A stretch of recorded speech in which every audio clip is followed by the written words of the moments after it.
ਇਹ ਗੱਲ ਨਹੀਂ ਪਈ ਉਹਦੀ ਹਸਾਸ ਅੱਖ ਹਨੇਰਿਆਂ ਤੇ ਦੁੱਖਾਂ ਵੱਲ ਨਹੀਂ ਫਿਰਦੀ। ਉਹ ਰੋਸ਼ਨ ਸੀਨਾ ਰੱਖਦਾ ਹੈ ਤੇ ਇਨਸਾਨਾਂ ਨਾਲ ਹੋਣ ਵਾਲੇ ਜ਼ੁਲਮਾਂ ਤੇ ਵੀ ਝੁਰਦਾ ਹੈ। ਨਫ਼ਰਤ ਦੇ ਨਾਲ ਜਿਹੜਾ ਨਫ਼ਰਤ ਕਰਦਾ ਹੈ ਉਹਦੇ ਗਲ ਵਿੱਚ ਪਿਆਰ ਦੀ ਗਾਨੀ ਪੈਂਦੀ ਹੈ। ਬੜੇ ਸਾਲ ਪਹਿਲਾਂ ਗਵਾ ਕੇ ਕਿਸੇ ਨੂੰ ਅਜੇ ਤੱਕ ਮੈਂ ਹੱਥਾਂ ਨੂੰ ਮਲਣਾ ਪਿਆ। ਕੈਸਰ ਦੀ ਗਜ਼ਲ ਵਿੱਚ ਰੰਗਾ ਰੰਗੀ ਤੇ ਤਨੱਵੁ ਨਜ਼ਰੀ ਆਉਂਦਾ ਹੈ ਜਿਹੜਾ ਉਹਦੇ ਮੁਸ਼ਾਹਦੇ ਤੇ ਮਤਾਲੇ ਦੀ ਦੱਸ ਪਾਉਂਦਾ ਹੈ। ਉਹਦੀ ਗਜ਼ਲ ਵਿੱਚ ਸਮਾਜੀ ਰਹਿਤ ਦੇ ਲਸ਼ਕਾਰੇ ਵੀ ਨਮਾਇਆਂ ਨੇ। ਉਹ ਆਪਣੇ ਵਸੀਬ, ਆਪਣੀ ਮਿੱਟੀ, ਆਪਣੀਆਂ ਕਦਰਾਂ ਦੀ ਗੱਲ ਆਪਣੀ ਗਜ਼ਲ ਵਿੱਚ ਸੋਹਣੇ ਰੰਗ ਢੰਗ ਨਾਲ ਉਲੀਕ ਕੇ ਇਹਦੇ ਸਾਬਾਂ ਨੂੰ ਵਧਾਉਣ ਵਿੱਚ ਆਪਣਾ ਹਿੱਸਾ ਪਾ ਲਿਆ ਹੈ।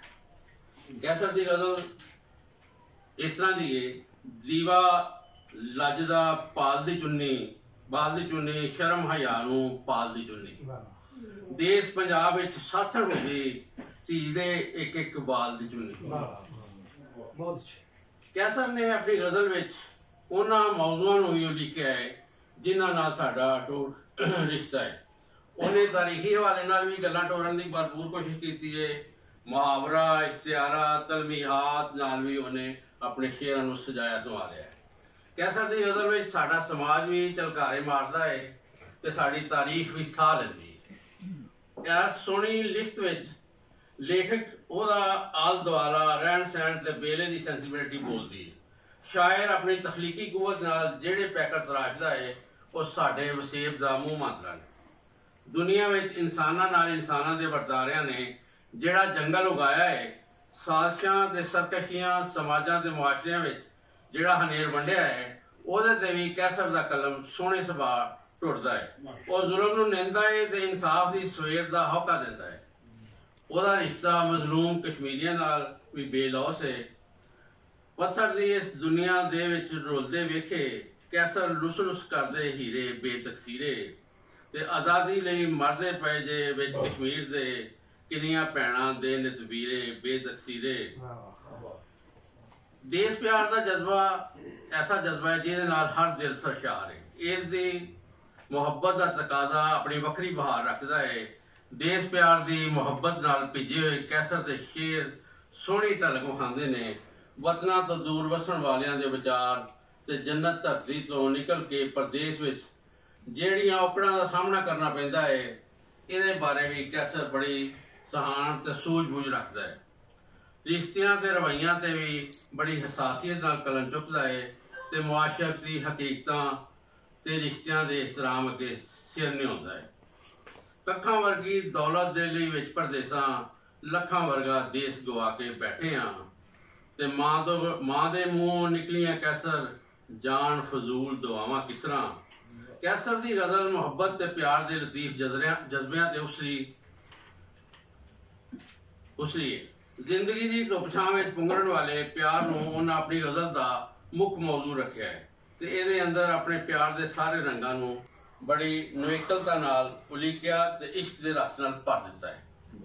ਭਾਵੇਂ ਹਿਜਰ ਹੋਵੇ ਤੇ ਭਾਵੇਂ ਵਿਸਾਲ ਹੋਵੇ, ਉਹਨਾਂ ਦੋਹਾਂ ਮੌਸਮਾਂ ਦੀਆਂ ਲਜ਼ਤਾਂ ਦਾ ਸਵਾਦ ਲਿਆ ਹੈ ਤੇ ਉਹਨੂੰ ਗਜ਼ਲ ਦੀ ਸ਼ਕਲ ਵਿੱਚ ਲੂ ਰਚੀਆਂ ਪੀੜਾਂ ਦੇ ਰਾਹੀਂ ਸਾਡੇ ਸਾਹਮਣੇ ਲਿਆਂਦਾ ਹੈ। ਕੁਛ ਸ਼ੇਰ ਦੇਖੋ ਕਿ ਤਿੱਖੇ ਨੈਣ ਤੇ ਜ਼ੁਲਫਾਂ ਥੱਲੇ ਬੱਲੇ ਬੱਲੇ ਵੇਖਣ ਵਾਲਾ ਤਾਬ ਨਾ ਚੱਲੇ ਬੱਲੇ ਬੱਲੇ ਤੱਕੋ ਤੱਕੀ ਬਿਨਾਂ ਇਜਾਜ਼ਤ ਸੱਜਣ ਸਾਡੇ ਦਿਲ ਵਿੱਚ ਬਹਿ ਗਏ ਮਾਰ ਪਥੱਲੇ ਬੱਲੇ ਬੱਲੇ। ਤੇ ਜਿਸ ਤਰ੍ਹਾਂ ਕਿ ਪਹਿਲੇ ਗੱਲ ਕੀਤੀ ਗਈ ਹੈ ਭਾਈ ਪਿਆਰ ਮੁਹੱਬਤ ਤੇ ਇਸ਼ਕ ਕੈਸਰ ਦੀ ਗਜ਼ਲ ਦਾ ਮੂੰਹ ਮੰਤਰਾ ਹੈ। ਇਸ ਜਜ਼ਬੇ ਦੇ ਬਗੈਰ ਉਹਦੀ ਗਜ਼ਲ ਮੁਕੰਮਲ ਨਹੀਂ ਹੁੰਦੀ। ਪਿਆਰ ਦੀ ਵਾਰਦਾਤ ਜਿਹਨੇ ਕੀਤੀ ਜਾਂ ਜਿਹਦੇ ਨਾਲ ਹੋਈ, ਇਸ ਵਾਰਦਾਤ ਨਾਲ ਜੁੜੀ ਜਿਹੜੀ ਕਹਾਣੀ ਲਿਖੀ ਜਾਂਦੀ ਹੈ, ਉਹਦਾ ਸਵਾਦ, ਉਹਦੀ ਪੀੜ, ਉਹਦਾ ਹੁਸਨ ਤੇ ਉਹਦੀ ਰੰਗਤ ਸਭਨਾਂ ਰੰਗਾਂ ਤੋਂ ਵੱਖਰੀ ਤੇ ਅਤਿਅੰਤ ਹੁੰਦੀ ਹੈ। ਕੈਸਰ ਦੀ ਗਜ਼ਲ ਲੂ ਰਚੀਆਂ ਪੀੜਾਂ ਵਿੱਚ ਕਈ ਨੂਰੀ ਸੂਰਜ ਆਪਣੀਆਂ ਲਾਟਾਂ ਮਾਰਦੇ ਨਜ਼ਰ ਗਜ਼ਲ ਰੰਗ ਵਿੱਚ ਉਹਨਾਂ ਦੀਆਂ ਚਮਕਦੀਆਂ ਕਿਰਨਾਂ ਉਹਦੀ ਨਿਵੇਕਲਤਾ ਦੀ ਦੱਸ ਪਾਉਂਦੀਆਂ ਨੇ। ਕੈਸਰ ਵੀ ਇਸ ਮਸ਼ੀਨੀ ਹਯਾਤੀ ਦਾ ਪੁਰਦਾ ਹੈ। ਉਹ ਸਮਝਦਾ ਹੈ ਭਾਈ ਲੋਕਾਂ ਦਾ ਜੀਵਨ ਜਿਹੜਾ ਉਹ ਇੱਕ ਸਜ਼ਾ ਵਾਂਗ ਗੁਜ਼ਾਰਦੇ ਪਏ ਨੇ, ਇਹਦਾ ਸਬਬ ਮੁਆਸ਼ਰਤੀ ਨਾਹਮਵਾਰੀ ਤੇ ਇਸਤਿਹਸਾਲ ਹੈ। ਜਿਹੜਾ ਇਨਸਾਨਾਂ ਦਾ ਆਪਣਾ ਪੈਦਾ ਕੀਤਾ ਹੈ। ਦੂਜਿਆਂ ਦੇ ਲਹੂ ਨੂੰ ਪਾਣੀ ਜਾਣਨ ਦੀ ਰੀਤ ਜਦ ਤੱਕ ਖਤਮ ਨਹੀਂ ਹੋਏਗੀ, ਮੁਆਸ਼ਰੇ ਵਿੱਚ ਤਬਦੀਲੀ ਨਹੀਂ ਆਵੇਗੀ ਤੇ ਦੁਨੀਆ ਇਸ ਸਮਾਜੀ ਤੇ ਸਿਆਸੀ ਜਬਰ ਬਾਰੋਂ ਬਿਲਕਦੀ ਰਹੇਗੀ। ਨਤੜੀਆਂ ਨਖਾਬੇ ਹੁੰਦੇ, ਅਹੁਦੇਦਾਰ ਜੇ ਲਾਬੇ ਹੁੰਦੇ, ਚੀਤੇ ਨੂੰ ਪਈ ਬਿੱਲੀ ਆਖਣ, ਚੂਹੇ ਜਦੋਂ ਸ਼ਰਾਬੇ ਹੁੰਦੇ।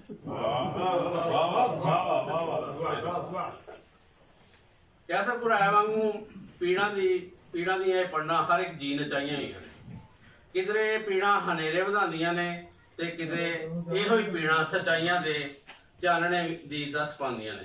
ਕਿਧਰੇ ਪੀੜਾਂ ਤਨ ਦੇ ਪਿੰਜਰੇ ਵਿੱਚ ਤੜਪ ਕੇ ਆਪਣੇ ਆਪ ਨੂੰ ਜ਼ਖਮੀ ਕਰਦੀਆਂ ਰਹਿੰਦੀਆਂ ਨੇ। ਕੁਝ ਮਨੁੱਖ ਇਹਨਾਂ ਪੀੜਾਂ ਨੂੰ ਆਪਣੇ ਲਈ ਤੇ ਆਪਣੇ ਸਫ਼ਰ ਲਈ ਉਠਾਉਣ ਲਈ ਤਾਕਤ ਬਣਾ ਲੈਂਦੇ ਨੇ ਤੇ ਕੁਝ ਮਨੁੱਖ ਇਹਨਾਂ ਪੀੜਾਂ ਦੇ ਪਰ ਕੱਟਣ ਵਿੱਚ ਆਪਣੀ ਜ਼ਿੰਦਗੀ ਦਾ ਸਫ਼ਰ ਪੂਰਾ ਕਰ ਦਿੰਦੇ ਨੇ। ਜਿਹੜੇ ਮਨੁੱਖ ਇਹਨਾਂ ਪੀੜਾਂ ਤੋਂ ਹਾਰ ਨਹੀਂ ਮੰਨਦੇ ਤੇ ਛਾਤੀ ਤਾਣ ਕੇ ਇਹਨਾਂ ਦਾ ਮੁਕਾਬਲਾ ਕਰਦੇ ਨੇ, ਕਾਮਯਾਬੀ ਵੀ ਉਹਨਾਂ ਦੇ ਕਦਮ ਚੁੰਮਦੀ। ਕੈਸਰ محمود ਗੋਰਾਇਆ ਦੇ ਇਸ ਗਜ਼ਲ ਮਜਮੂਏ ਲੂਲੂ ਰਚੀਆਂ ਪੀੜਾਂ ਵਿੱਚ ਜਿਹੜੇ ਰਵੱਈਏ ਉਲੀਕੇ ਗਏ ਨੇ, ਉਹਨਾਂ ਦਾ ਭਰਵਾਂ ਇਜ਼ਹਾਰ ਹੋ ਚੁੱਕਿਆ ਹੈ।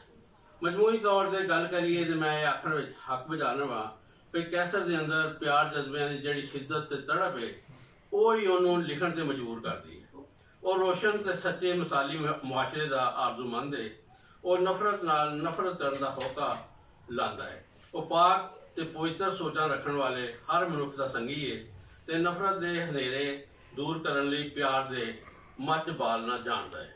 ਉਹ ਨਾਅਰੇਬਾਜ਼ੀ ਨਹੀਂ ਕਰਦਾ। ਇਸਤਹਿਸਾਲੀ ਤਬਕੇ ਦੇ ਖਿਲਾਫ ਉਹਦੀ ਆਵਾਜ਼ ਭਰਵੀਂ ਤੇ ਤਵਾਨਾ ਹੈ। ਉਹਦੇ ਅੰਦਰ ਸਸਤੀ ਤੇ ਤਲਖੀ ਨਹੀਂ। ਕੈਸਰ محمود ਗੋਰਾਇਆ ਹੋਰਾਂ ਦੇ ਗਜ਼ਲ ਪਰਾਗੇ ਦਾ ਇਸਤਕਬਾਲ ਕਰਦੇ ਹਾਂ ਮੈਂ ਦੋ ਸ਼ੇਰ ਵੀ ਲਿਖੇ ਨੇ ਕਿ ਗਜ਼ਲ ਦਾ ਮਾਨ ਵਧਾਵਣ ਆਈਆਂ ਲੂਲੂ ਰਚੀਆਂ ਪੀੜਾਂ ਤੇ ਸੋਹਣੇ ਰੰਗ ਚੜਾਵਣ ਆਈਆਂ ਲੂਲੂ ਰਚੀਆਂ ਪੀੜਾਂ ਤੇ ਨਿੱਕੀ ਵੱਡੀ ਬਹਿਰ ਚ ਲਿਖੀਆਂ ਗਜ਼ਲਾਂ ਪਿਆਰ ਸਮੁੱਚੀਆਂ ਸਭ ਦੇ ਦਿਲ ਭਰਮਾਵਣ ਆਈਆਂ ਲੂਲੂ ਰਚੀਆਂ।